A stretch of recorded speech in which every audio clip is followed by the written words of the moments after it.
Hi everybody, it's Coach Allison back to go over this week's Defy, and we are in week 17. And this week we're going to have kind of split into two different circuits, Circuit A and Circuit B. Circuit A is going to be an in your own space, at your own pace type of style, and Circuit B is going to then switch into a more standard rotation around the turf space. Pardon me. Circuit A is just going to be a superset, which means just two exercises, again, in your own space. It's going to be a chest and then a back exercise. So two opposing muscle groups back to back. You're going to do those two exercises for 4 quick sets. Once everybody is done with that, everyone will get done a little bit different time, but for the most part, it'll be pretty close. So once everybody is done, then you'll switch into Circuit B, which again is going to be 5 exercises on the turf, rotating around, kind of more standard. That's going to be 5 exercises. I think I already said that, for 3 rounds of 30 seconds on, 30 seconds off. All right, so a total of 7 exercises. Let's review. First exercise of your superset. So Circuit A, exercise 1, is a alternating chest press. You're going to be lying flat. Take those elbows out to the side, but then dip them down just a little bit. We don't want them straight out to the side. That's a little bit too harsh of an angle on your shoulders. Definitely recommend bending your knees. That's going to give your lower back, your lumbar, some support. This is 12 reps on each arm. So we press one side, press the other, hence the alternating. And it's, again, 12 reps each side. So you're going to count this 1, 1, 2, 2, and so on. So we're not doing the seesaw pattern. So it's not, like this. Make sure that one arm is all the way down to the floor before you start the other side. Okay? A little safety tip: when you're putting these down, when you're done, put them down like this. That's the best way to put them down as far as shoulder and biceps safety. We don't want to turn like this and put them down. I have a light weight, so that was lighter weight for myself, so that wasn't very uncomfortable. But if you have a heavier weight, putting them down like this is really going to kind of pull on the shoulder and the biceps. So just a little safety for you. Another bit of safety, I should have shown you this when I laid down. Starting. Please start with the weights like this on your thighs, and then lay down with them, as opposed to having the weights on the floor, laying down first, and then we see this all the time, and then yanking them up like this. Yeah, please don't do that. If you have, it's just picking them up off the floor and then having that one arm to pick, it's just not good. First of all, you could drop it when you're trying to pull it over your body. You could drop it on your chest or your stomach. We're not picking the weights up in the safest way. Sometimes we have to yank and jerk the weight up when we do it that way. If you start with them on your thighs, then you kind of use the momentum when you're lying down, and look, then they're just right exactly where they need to be when you lie back. So, little unintended tutorial on getting those weights up. Anyone not lying on the floor, getting down for our floor exercises, I'm going to have the coaches wheel in an incline bench for you to do this lying back on an incline bench, so you'll be at about a 45 degrees pressing those weights straight up. If there's not enough benches to accommodate everyone, we can share. Everyone's going at their own pace for this, so it's going to be very easy to share some equipment if we need to. So that'll be the alternative. The second exercise in Circuit A for our superset is a 2-point row. Because remember, I said it's opposing muscles, so that we just worked our chest. The opposing muscle group is the back. So we're going to work a back exercise. 2-point row is supporting yourself on your own body, because there's only 2 points of connection to the floor, and that's our feet, 1, 2. A 3-point row would be if you had a third point of connection of stability, and that would be putting your hand on something that's supported on the floor, so like a bench. But anyways, you can support yourself on your own thigh if you want to, or you can not use no support. That's kind of a progression, is using no support. So kind of just like putting your hand on your hip or out to the side. That's more balanced, but typically we use our own thigh for support. Your choice on that. Anyways, super wide stance. If your stance is too narrow, First of all, you might hit your knee here. It's not really going to put you in the best position. So very wide stance, flat back. Notice how my back is nice and flat here. I'm not like hunched and rounded. Pull that kettlebell. You can use a dumbbell or a kettlebell.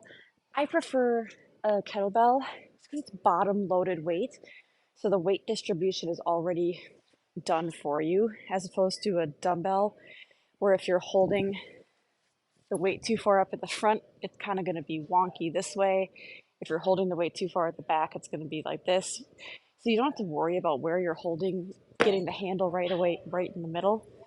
Kettlebell, it's just the weight's distributed for you. It's bottom loaded. That's my preference. You can do it with a dumbbell if you want. Anyway, pull the weight up and back towards the hip bone, or the lower, at least the lower part of your rib cage, but not up here towards the armpit or the chest. So we're not coming up here. This is too much shrugging. It's not working the muscles we want. This is working your shoulder, actually. It is kind of more of a shrug. But we want to be working the back. I can't point the back. So we need to be pulling it towards that lower rib cage or towards the hip bone. Don't shrug your shoulder. You can get a little bit of a twist, but very subtle. We don't want like this much of a twist. We're not doing anything like that. It's very, if you're doing any twist, it's very subtle.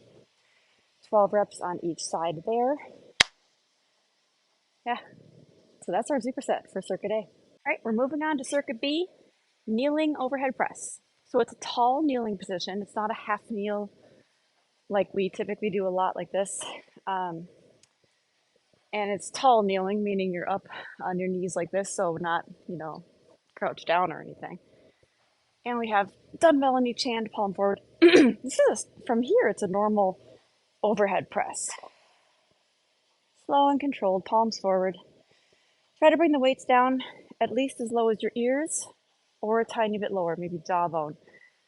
That's just a good range of motion to get the most out of the exercise. If we're kind of stopping it here, you're not going to get injured or anything by any means, but you're not getting a very good range of motion.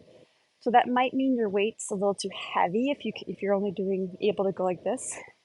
Ideally, you pick a weight that we can go at this range of motion. But there's always a but. Watch yourself here. We don't want to come like way down here. That's actually bad form. This is where it's going to do we don't want to, that's not great for the shoulder, and that actually kind of can affect the biceps too. So don't bring it way down here. Yep, there we go. Posture-wise, you have to kind of engage your glutes, your butt, and kind of squeeze it in a little. And definitely engage your abs and your low back, so your core, to keep a nice tall position. We don't want to be needing to lean like this when we're pressing. So in order to avoid that, first make sure you have adequate weights, not too heavy, but you got to be keeping all these muscles nice and strong. And of course, we can always turn it to a standard standing press for anyone not doing floor exercises or anyone staying off the knees. So those are our options for our overhead press. Okay, so station 2, we haven't done jumping jacks for a while. So station 2 is just our standard jumping jack. I think everybody knows jumping jacks, but I do want to go over the modification with everybody. So obviously this is our standard jack, full jumps, big arm swings. Okay, if we're avoiding the jumps, we have our modification as a step jack, right? Notice how I'm taking a full step though. My body starts here, ends up over here with a full arm swing each time. And the only thing I want to point out is that there is such a thing as a modified jack like this. My preference though, in my opinion, is that it's not quite as beneficial as a full step jack. Both of those modifications take out the jump, so they're both safe for anyone needing to take out impact. But I think my professional opinion is that this is giving you a little bit more oomph, a little more bang for your buck. It's giving you much more movement. You're taking your whole body over, so you're moving more. It's going to give your hips more movement because you're actually taking a step versus, tapping your foot out to the side isn't a ton of body movement. You're not actually taking your body from here to there. So my opinion. I know our whole team knows my strong opinion on that. But yeah, jumping jacks for station 2. After our cardio station, so after those jumping jacks, we're going to work a little balance, agility, or maybe not agility so much, but balance for sure. Coordination. We're going to do the tandem walk. Haven't done this for a while. The tandem walk is simply, well, it's not simple, but conceptually, it's a simple concept. Walking heel to toe, right? Make sure you are touching the heel to the toe, so I'm actually touching my shoes together, meaning so we're not leaving a big gap. We're not leaving a few inches between them. That's one cue or one thing to keep in mind. Second thing, it's okay to look down. We want to work towards eventually being able to look straight ahead. Like right now, I'm looking straight ahead and I'm still doing it. I've had a lot of practice, so that's the only reason why. But it's okay if we're not there yet. So it's okay to look down, but if you're looking down, I don't know if you can tell, maybe if I turn kind of kitty corner to you, my chin is tucked down and my eyes are looking down at my feet. But what I'm not doing is I'm not doing this, right? So I'm not like hunched over, bent over, completely looking sideways, like doing everything I can, manipulating my body and my head and my neck to look down at my feet. So just use a little chin, like just dipping your chin in and using your eyeballs, your gaze, to look down at your feet if you're looking at your feet. Again, it's okay to look at your feet, but it's how you do it. That's the key here. So because we don't when we're doing this, now we're sacrificing our posture, and that's just reiterating poor posture. And everything we do in Defy is trying to encourage proper posture. So why would we now allow this, to look down at your feet? So don't do that. So it's okay to look at your feet. Work towards looking straight ahead eventually. And I think coaches try to put this near a wall or a rack, so it's okay to kind of do this near a wall and kind of put your hand on it as you're doing this, or maybe the racks and keep your hands on the racks. Totally fine. It is a lot of balance. The next progression, after you've nailed doing this looking straight ahead, is doing it with eyes closed. I don't know if I can even do it. Let's give it a try.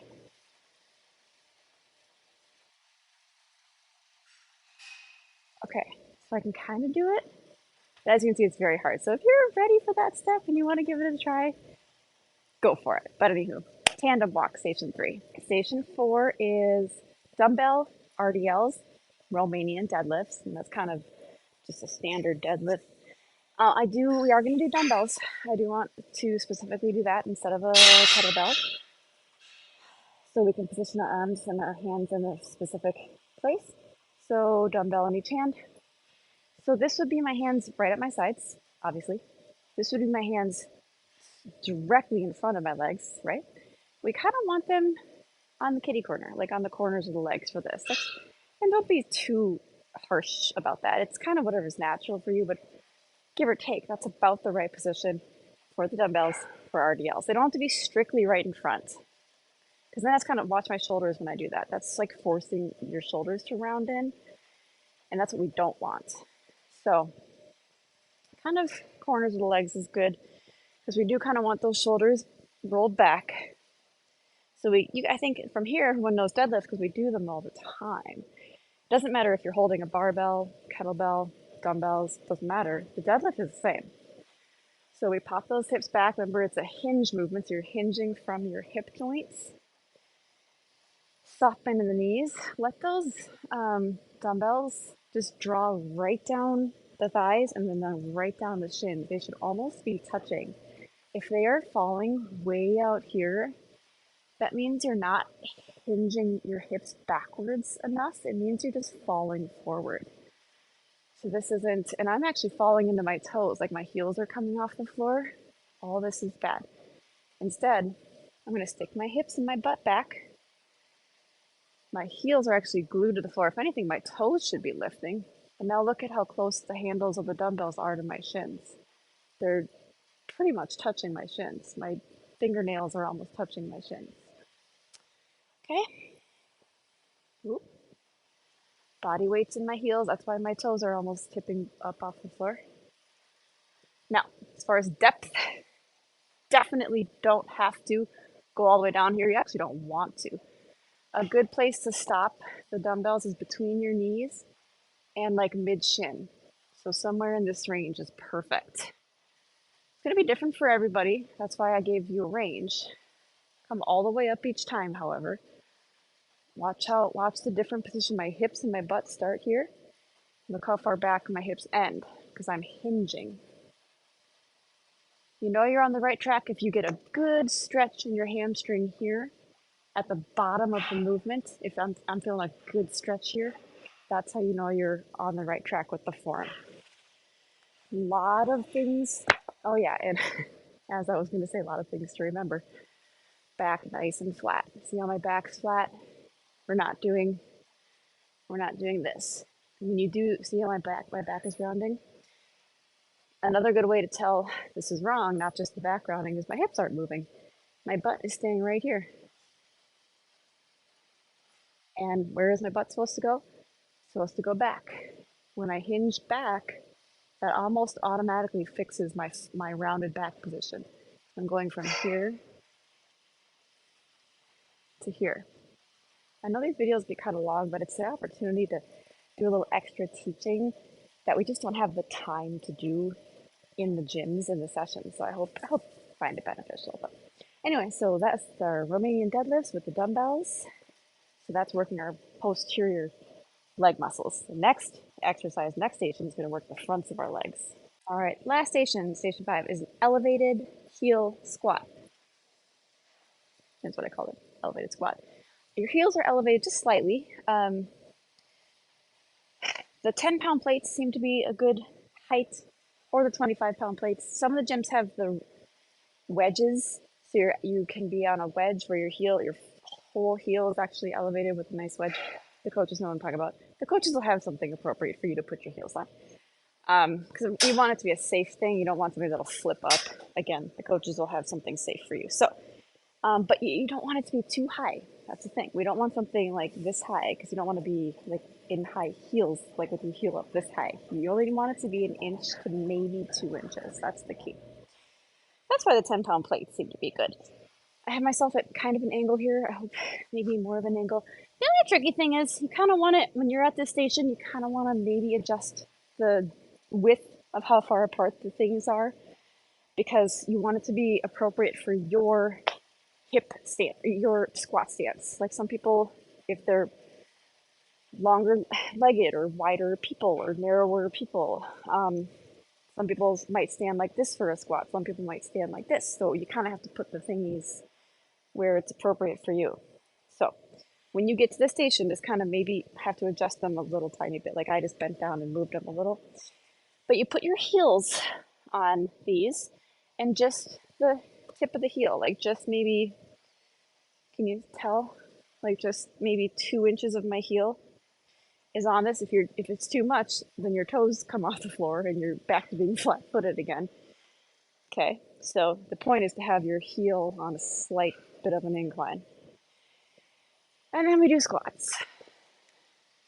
These are very quad intensive and typically lower quad too, down by, they call that the teardrop area because if you look at the musculature, that's, never mind. Closer to the knee is probably where you're going to feel this. Get as low as you can. Typically, if you have healthy knees, this also can help range of motion.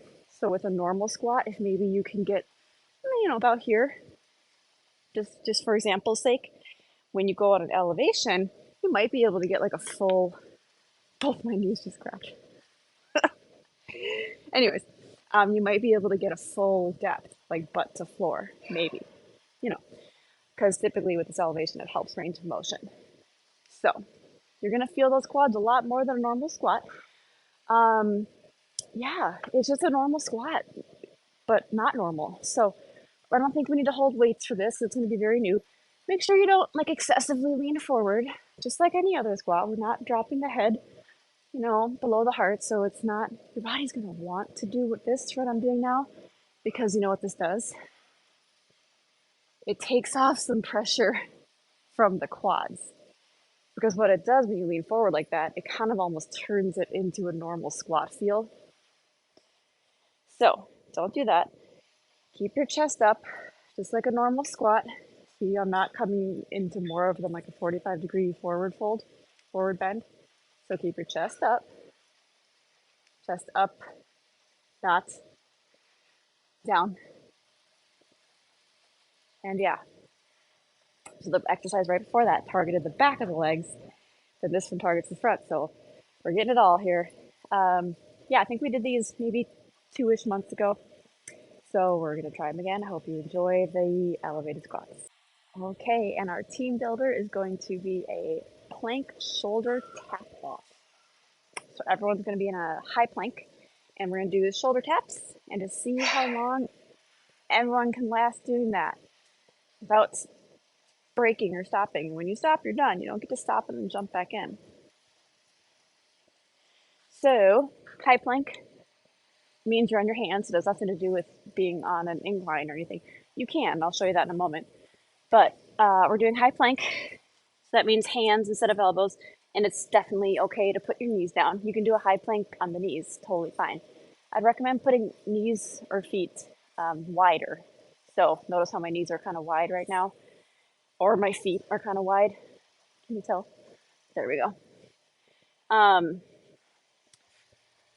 Definitely if you're in a knee plank, toe plank too, but if you're in a knee plank, make sure we're not just in like a quadruped position like this, because I could do this for hours. It would get boring, but I could do it. Because this isn't a plank. The point of a plank is to be in that diagonal. Now I'm feeling the abs. Very important, so don't be a cheater. Toe plank like this. So this is our shoulder tap. Tapping the opposite shoulder. Okay? A little rough on the hands, so you might want a mat. Definitely okay to be on an incline for this. Absolutely fine. This is a stupid thing to grab. It was just right here, but you probably want a bench or one of the red boxes. This is so tiny. But this, again, just for quick example's sake, this was right here. So yeah, like this.